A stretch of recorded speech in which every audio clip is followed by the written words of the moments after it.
Hello friends, welcome back to CDrive. இன்னைக்கு நம்ம சேனல்ல பார்க்க போற வீடியோ என்னன்னா AMT, CVT, DCT, dark converter. So இதுல எந்த கியர் பாக்ஸ் உங்களுக்கு பெஸ்ட் அப்படிங்கறதுதான்.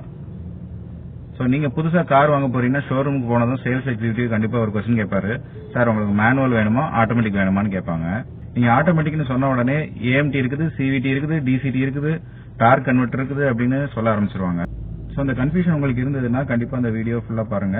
ஏன்னா எந்த கியர் பாக்ஸ் எப்படி வேலை செய்யும், எதுல மைலேஜ் அதிகம், எது மெயின்டெனன்ஸ் குறைவு, இந்த கியர் பாக்ஸ் உங்களுக்கு கரெக்டானது அப்படிங்கிறது கண்டிப்பா புரியும். முதல்ல ஆட்டோமேட்டிக் கியர் பாக்ஸ்னா என்ன? முதல்ல ஒரு பேசிக் क्वेश्चन. ஆட்டோமேட்டிக் கார்னா கியர் இல்லாத கார்னு நிறைய பேர் நினைச்சிட்டு இருக்காங்க. ஆக்சுவலி அது தப்பு. கியர் இருக்குது, ஆனா கியர் மாத்திர வேலையை டிரைவர் பண்ண மாட்டாரு, கார்ல இருக்கிற கம்ப்யூட்டர் பண்ணும். அதனால கிளட்ச் இல்ல, ஸ்ட்ரெஸ் இல்ல, டிராபிக்ல கால்வலியும் இல்ல. அதனாலதான் இப்ப நிறைய பேர் ஆட்டோமேட்டிக் கார் வாங்க ஆரம்பிச்சிட்டாங்க. ஆனா ஆட்டோமேட்டிக்னா எல்லாமே ஒரே மாதிரி கிடையாது. அதுலதான் இந்த AMT, CVT, DCT, dark converter இது எல்லாமே வருது. சோ நம்ம ஒவ்வொன்றா பார்க்கலாம். முதல்ல AMT பத்தி பார்க்கலாம். AMTனா ஆட்டோமேட்டட் மேனுவல் டிரான்ஸ்மிஷன். பேர் கொஞ்சம் பெருசா தான் இருக்கும், ஆனா கான்செப்ட் ரொம்ப சிம்பிள். மேனுவல் கியர் பாக்ஸ் எடுத்துட்டு கிளட்ச் பிரஸ் பண்ற வேலையும் கியர் சேஞ்ச் பண்ற வேலையும் ஒரு கம்ப்யூட்டர், அதுக்கப்புறம் ஒரு ஆக்சுவேட்டர், இந்த ரெண்டுக்கும் கொடுத்திருக்காங்க. அதாவது உள்ள மேனுவல் கியர் பாக்ஸ் தான், ஆனா டிரைவர் கிளட்ச் பிரஸ் பண்ண வேண்டிய அவசியம் இல்ல. இதனாலதான் AMT காரோட மைலேஜ் மேனுவல் காரோட மைலேஜுக்கு கிட்டத்தட்ட க்ளோஸாவே இருக்கும். ஏன்னா உள்ள மேனுவல் கியர் பாக்ஸ் டெக்னாலஜி தான் வேலை செய்யுது. CVTனா கண்டினியூஸ்லி வேரியபிள் டிரான்ஸ்மிஷன் சொல்லுவாங்க. இதுல பிக்ஸ்டு கியர்ஸ்னு ஒண்ணு கிடையாது. First gear, second gear, third gear இப்படின்னு சேஞ்ச் ஆகாது. அதுக்கு பதிலா இன்ஜின் RPM ஏத்த மாதிரி ரேஷியோ தொடர்ந்து மாறிக்கிட்டே இருக்கும்.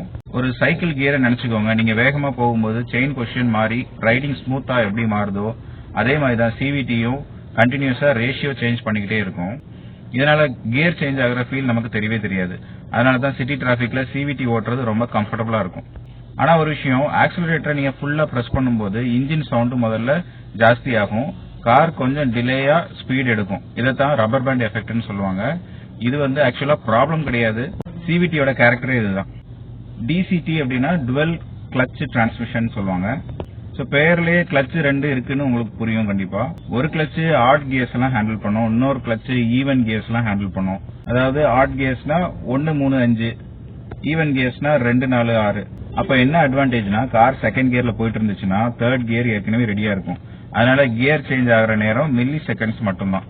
அதனாலதான் லம்போர்கினி, ஃபெராரி, போர்ஷே இந்த மாதிரி பெர்ஃபார்மன்ஸ் கார்ஸ் இந்த டெக்னாலஜி அதிகமா யூஸ் பண்றாங்க. இதே டெக்னாலஜி தான் நம்ம இந்தியன் கார்ஸ்ல Hyundai Verna turbo, Kia Seltos Turbo, Volkswagen Virtus GT, Skoda Slavia 1.5 TSI இதுல எல்லாமே அவங்க யூஸ் பண்றாங்க. டார்க் கன்வெர்ட்டர் பொறுத்த வரைக்கும் இது நிறைய பேருக்கு அது ஓல்டு டெக்னாலஜின்னு தான் தோணும், ஆனா அது முழுசா உண்மை கிடையாது. இத கிளட்ச் பிளேட்டுக்கு பதிலா டிரான்ஸ்மிஷன் ஃப்ளூயிட பயன்படுத்துறாங்க. அதனால கியர் சேஞ்ச் ரொம்ப ஸ்மூத்தா இருக்கும். ரெண்டு ஃபேனை ஆப்போசிட்டா நீங்க வச்சிருக்கீங்கன்னு நினைச்சுக்கோங்க. ஒரு ஃபேன் சுத்தும் போது அதோட காத்து இன்னொரு ஃபேனையும் சுத்த வைக்கும். சோ டார்க் கன்வெர்ட்டர்ல ஃப்ளூயிடும் அந்த மாதிரி பவரை டிரான்ஸ்ஃபர் பண்ணும். அதனாலதான் ஹெவி SUVல hill driving, long distance travel அந்த மாதிரி யூசேஜ்க்குலாம் டார்க் கன்வெர்ட்டர் ரொம்ப சூட்டபிளா இருக்கும். நிறைய பேர் ஆட்டோமேட்டிக் கார் வாங்கினா மைலேஜ் குறையும்னு நினைக்கிறாங்க, ஆனா அது முழுசா சரி கிடையாது. கியர் பாக்ஸ் டைப்பை பொறுத்து மைலேஜ் மாறும். AMT மைலேஜ் கிட்டத்தட்ட மேனுவல் மைலேஜுக்கு க்ளோஸா தான் இருக்கும். CVT கண்டிப்பா நல்லா மைலேஜ் தரும். DCT பெர்ஃபார்மன்ஸுக்கு டியூன் பண்ணிருப்பாங்க. டார்க் கன்வெர்ட்டர் ஸ்மூத்னஸ்க்கு தான் முக்கியத்துவம் கொடுத்திருப்பாங்க. அதனால ஆட்டோமேட்டிக்னா மைலேஜ் குறையும் அப்படிங்கிறது பொதுவா சொல்ல முடியாது. மெயின்டெனன்ஸ் காஸ்ட் எப்படி இருக்கும்னா AMT தான் இருக்கிறதுல கம்மியா இருக்கும். CVT பொறுத்த வரைக்கும் கொஞ்சம் மாடரேட்டா இருக்கும். டார்க் கன்வெர்ட்டரும் அதே மாதிரி தான், கிட்டத்தட்ட மாடரேட்டான மெயின்டெனன்ஸ் தான். DCT பொறுத்த வரைக்கும் மெயின்டெனன்ஸ் கொஞ்சம் ஜாஸ்தி. ஆனா இது எக்ஸாக்ட் காஸ்ட் கிடையாது. பிராண்ட், மாடல், யூசேஜ் அதை பொறுத்து மாறும். ஆனா பொதுவா பார்த்தா DCT மெயின்டெனன்ஸ் தான் காஸ்ட்லி. சோ தினமும் ஆபீஸ் டிராபிக்ல ஓட்டுற காருக்கு CVT தான் பெஸ்ட். பட்ஜெட் ஸ்ட்ரிக்டா இருந்தா AMT தான் பெஸ்ட். டிரைவிங்கை நீங்க என்ஜாய் பண்ணணும்னு நினைச்சீங்கன்னா DCT தான் பெஸ்ட்.